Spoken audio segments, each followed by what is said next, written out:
I'm Alexthehunted, and welcome to my review of the not very nice Mantis. Why am I calling it that instead of the actual title of the movie?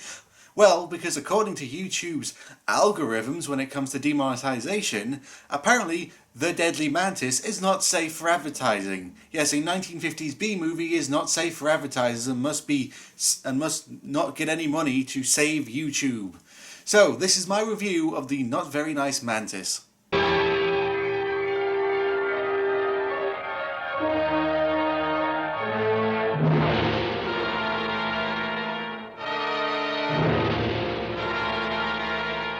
So our movie begins with a map, and the camera guy must be drunk because he does not know where to zoom in. It's sort of spread all over the place. I mean, I'm speeding it up now, but as you can tell, he just doesn't know where he's going, and it's also in complete silence.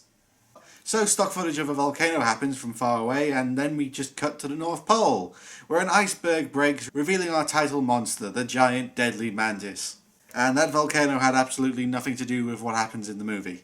After their opening credits, we get what most 1950s American monster movies have: military propaganda.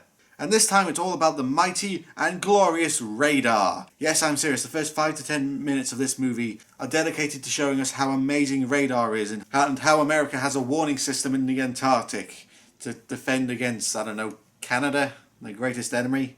Anyway, our movie finally gets going, as at one of the amazing radar bases they spot something huge coming their way, but they can't do anything because they are attacked and destroyed, and everyone is killed. Some stock footage is sent out to check what happened, and look over the wreckage, and they wonder what could have caused it. Nothing unusual has been reported since then. No storms? Well, it wasn't a gale that wrecked this shack. Well, one thing we can be sure about is that it wasn't a giant deadly mantis. They find some giant prints in the snow and have no idea what it could be, as they scramble all their stock footage to go check around the area. But the stock footage planes can't seem to find anything in the stock footage mountains. We cut to another plane as it is attacked and destroyed. We then get the exact same scene we just got a few minutes ago of the same characters going to a different disaster scene, this time of the plane that just crashed, and wondering what could have caused it, finding some prints in the snow. It's just filler. But this time they find something, and it got broken off something, and they have no idea what it could be. This is something about these kind of movies I really do like. They build up this huge mystery about what could possibly be this thing that's attacking and destroying everything. It takes about half of the movie's runtime of them trying to figure out what it could be. Only the title of the movie and the first 5 minutes give away what it is to the audience, so this mystery is absolutely no point to the audience watching the movie because we know what it is. Why the hell should we spend so much time watching people try to figure out what it is? And especially when they try to make it as some kind of big reveal and shock when they figure out what the monster is. And it's some deadly mantis in the movie called The Deadly Mantis. What a shock. Also, we get this. This is Conad. What, the barbarian? So we go to Conan as we get more of the isn't the military amazing talk. As we meet General Ford Motors. His name is General Ford. As he meets a load of scientists who are some of the best scientists in the world and some of the best biologists as well. And their conclusion is that it must be something living. Genius! But they have no idea what it could be. But they do know that it tastes delicious. So with some of the greatest minds together in one room, unable to figure out what it is, they call another scientist. And of course he's the best scientist because he's a strong Aryan American man. And he has a lady photographer friend. This is also one of the 1950 movies that has one of those shots that can only be from this era of movie. They found an old bone up at the North Pole. The understanding nod shows that the lady understood what the man was saying. Anyway, he has a look at the thing and figures out that it's not from any animal and must be from an insect. Which surprises me that none of the scientists managed to figure out. But then again, this is the American scientists, and American scientists are the best thing ever. So we get some more of the scientist man trying to figure out what the deadly mantis could be, but he has to explain everything to the woman because she's a woman and needs everything explaining to her because she is of an opposite sex to the dominant male. And the male also just wants to show off his stuff. That prehistoric dragonfly measures 2 feet from wingtip to wingtip. And like the modern dragonfly, it too was a flesh eater. All right, it's big, but it's only 2 feet. Is that the best you can do? I never suggested I was looking for a dragonfly. It has nothing to do with what I'm talking about, but I just wanted to show it off. So it's finally revealed what the giant deadly mantis is, and in fact it's a giant deadly mantis. As it attacks some stock footage of some Inuits, And I did not speed up this footage. This movie actually presents this stock footage in a Benny Hill speed. And yes, the giant deadly mantis is a slow-moving, awkward puppet. Must be Kamakuris' dad or something. So the press are now interested in this giant deadly mantis, but the military don't want to tell them yet, saying that they don't want the press to cause hysteria. And as we know, the press would never do something like that just to sell papers. So Scientist Man is heading out to the Antarctic to see what he can find about this giant deadly mantis, and Photographer Lady is tagging along with him.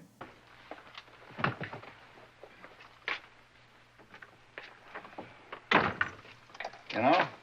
Oh yes, slightly draping your coat over the giant luggage will surely hide it from him. Yes, I mean, that's how Russia hides their nuclear arsenal, by draping a coat over them. So they head out to the military base, and this is where the movie takes a turn for the sexist.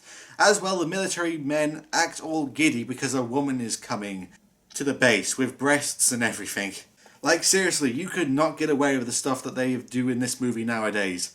Even if it's as a joke, it just wouldn't be funny. The woman walks into the room and all the military men are dumbfounded and stand up and all have to gape at the woman in the window. So after travelling via stock footage to see the giant deadly mantis' tracks, we get a reminder of the time that this movie was made, because look at this dancing. And then all the men are awestruck as they stand to attention because the woman has walked into the room. And this guy is supposed to be funny with his reaction, but he just comes off as really creepy. Oh, she's like a butterfly gliding across a lily pond. I get the feeling that this guy was put into the Arctic for a reason. I mean, look at this face. This is the face you would see on the news, and not for a good reason. Anyway, Scientist Man looks over the notes, wondering where the giant deadly mantis could be, when the mantis shows up. And slowly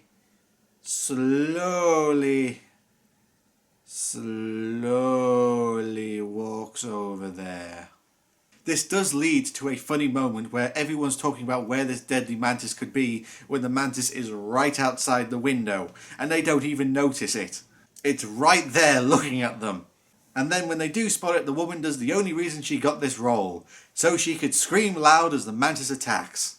The base gets attacked and the men scramble to get their guns. Two brave souls attack the mantis with a gun and a flamethrower. But these are just two men. The mantis is just going to eat them, or it's going to fly away. The deadly mantis bolts the moment there's any danger.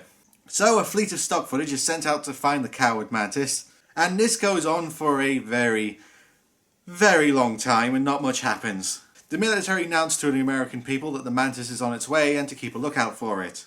I gotta say, this has been one of the hardest reviews for me to write because of just how boring this movie is. I mean, basically it's the same scene over and over again. The military talking, cut to the mantis doing something, then some stock footage. I mean, this is supposed to be a dogfight between the mantis and some jets. And, well, because it's just stock footage, because they couldn't afford to get a bloody model plane, it's just nothing. It's just the same shot of the mantis flying, then cut to some stock footage. How am I supposed to make jokes about this? So after an amazing action scene, they lose the mantis and the search goes on into the night. Our heroes are dismissed and drive home, where they see a train has been derailed, but this has absolutely nothing to do with a giant deadly mantis. I mean, how could it? It's not like there's a giant deadly mantis they know is on the way and could probably be in this area. But it doesn't matter because General Guy is putting the moves on Photographer Lady. You would think that means that they get attacked by the deadly mantis while they're busy kissing it up in the car, but no, that really doesn't happen at all. The mantis is busy attacking a bus with random characters we just met. Truly, it is very deadly.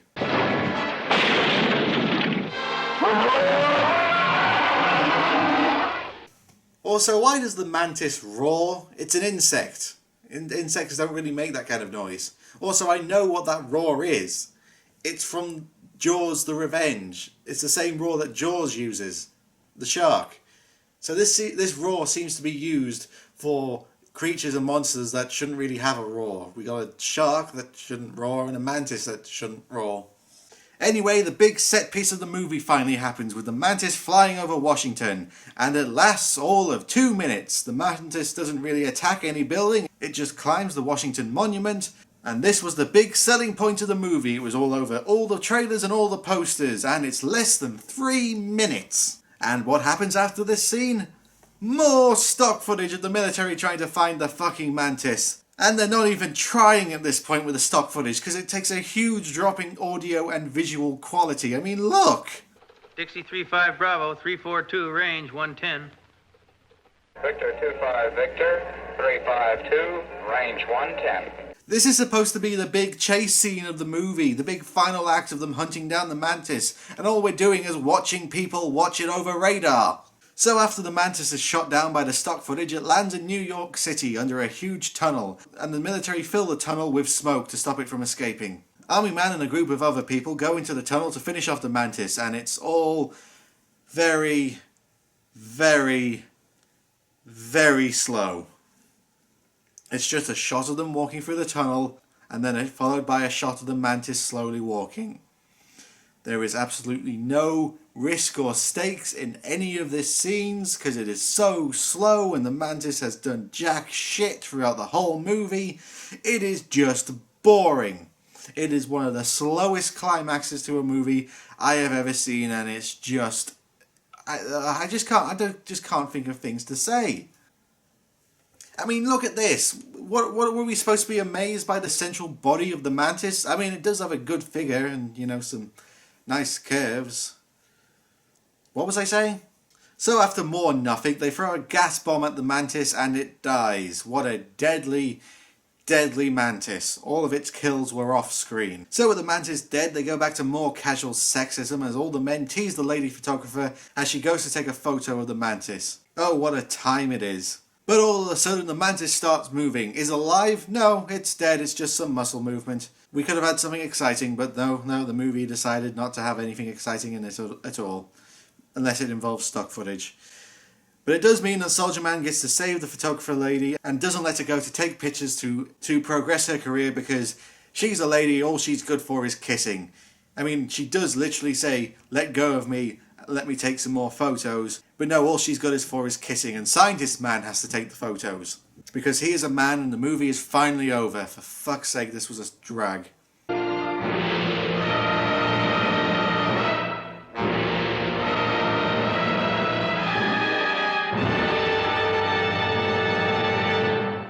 And that was The Deadly Mantis, and this was just one of the worst movies I've had to watch, and it was just such a pain to review and write for, because I had nothing to say. It was so boring. Nothing happened. It was just stock footage. 50% of this movie is stock footage. How am I supposed to comment over stock footage of planes? Christ almighty, I mean, the characters are just cookie cutter. The military guy, the scientist guy, and the lady who's supposed to scream. That's all they are.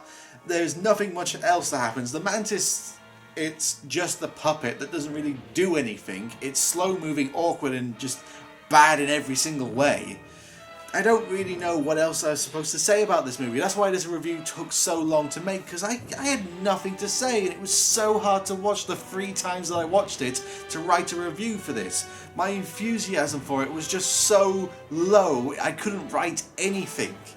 It's just, if you really want to watch this movie, watch the MST3K version of it. It makes the movie bearable to watch. And with that out of the way, let's head back to the wheel, and I will see you guys next time when I review... What was that?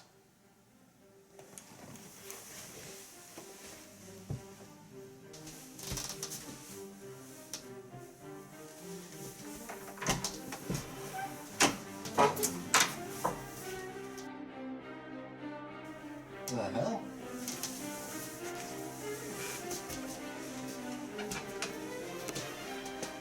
What the hell could this be?